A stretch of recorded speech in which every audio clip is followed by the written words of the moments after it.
Awi Gemstone, salah satu usaha kerajinan batu giok khas Aceh yang berada di kawasan Lampenerut, Kabupaten Aceh Besar ini, terpaksa harus tutup selama beberapa bulan pada saat awal pandemi COVID-19 karena berbagai jenis aksesoris yang diproduksinya dari bahan batu giok tak ada lagi pembeli. Awi pun sempat memberhentikan 8 orang pekerja spesialis pengrajin batu. Pasalnya omset penjualan dari usaha batu giok yang dirintisnya sejak tahun 2014 lalu hilang total begitu saja.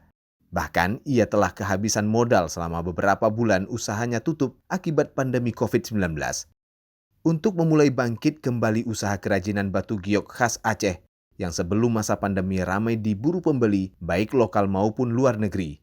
Beruntung, Awi mendapat bantuan pinjaman modal usaha dari Pegadaian Syariah dengan diberikan kelonggaran sehingga tak perlu membayar angsuran dan bunga selama waktu 6 bulan.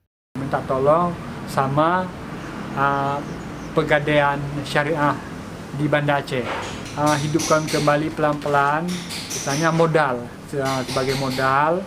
Dari pinjaman modal usaha Pegadaian Syariah itulah, Awi mulai mengubah sistem penjualan yang sebelumnya hanya menunggu pembeli datang ke lokasi tempat usahanya. Namun kini ia mulai bangkit dengan sistem penjualan secara online, sehingga omset penjualan mencapai 30 juta rupiah per bulannya. Kita berikan kelonggaran khusus agar mereka bisa berinovasi, agar mereka tetap bisa eksis di dalam kondisi seperti ini.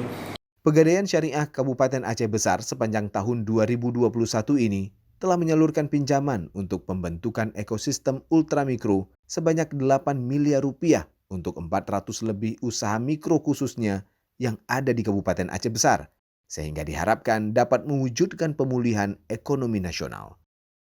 Raja Umar, Kompas TV, Aceh Besar,